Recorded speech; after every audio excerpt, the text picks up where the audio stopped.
وعلیکم سلام. یو ورور پوښتنه کړې ده، دا ورورم تکراري پوښتنه کړې. ورونو تکراري پوښتنې مه کوئ. یو سړی ده د شپې له خپلې ښځې سره جماع وکي، د سحر ناوخته غسل وکي، په رمضان کې روزه یې نه خرابیږي. ورور الله پاک دې روغ جوړ لره. وعلیکم سلام ورحمت الله وبرکاته. یو ورور د هرات ولایت نه پوښتنه کړې. ورونو تکرار پوښتنې مه کوئ.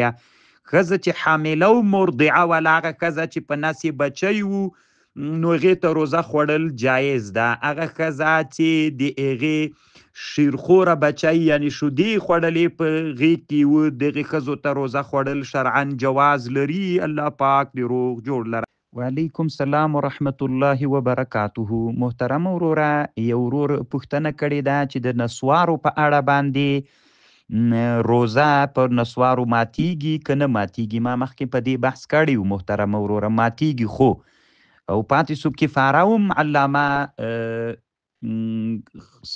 سیف الله خالد رحمانی حفظه الله د کفاري خبرم کړي. نو کفاره خو نسته د پې باندې محترم، قضایي به یې راوړي وروره.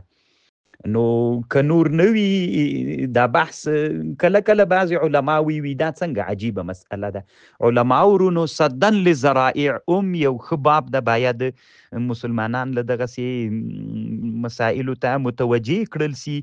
نو قضایي به دی راوړي وروره، قضایي به خامخا راوړي. الله دې جوړ لره، کامیاب اوسه.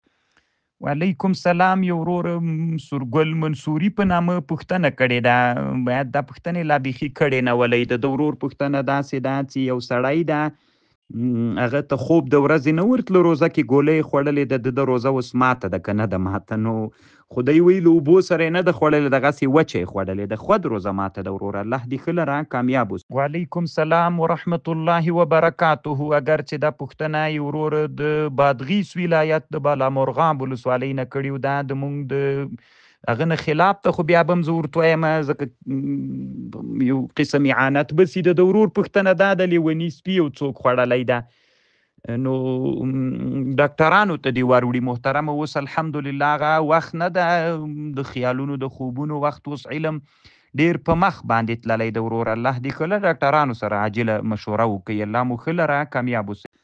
وعلیکم سلام. علي جان حماسي په نامه یو ورور پوښتنه کړې ده. د ورور پوښتنه داسې ده، که چیرته یو سړی په رمضان کې داسې یو کړنه وکړي یا چا سره خبرې وکړي او یا چا سره لاس واچي خپلې ښځې سره، نو مزي راوځي، نو په دې باندې روزه نه خرابیږي محترم. الله دې ښه لره، کامیاب اوسیږي. الله دې جنتي. وعلیکم سلام ورحمت الله وبرکاته. یو ورور د کندهار د شاولي کوټ له ولسوالۍ نه پوښتنه کړې. مثلا یو رکعت وتر درنه تیر سول، بیا د امام سره ونیول، نو تا دلته له امام سره د دعای قنوت به وایې که به یې نه وایې؟ ځکه د امام خو دریم رکعت دی، تا دویم رکعت ده، ته به له امام سره وایې، بیا راګرځېدل نشته. د حنفي فقها داسې وایي وروره. الله دې ښه لره، کامیاب اوسې. وعلیکم سلام.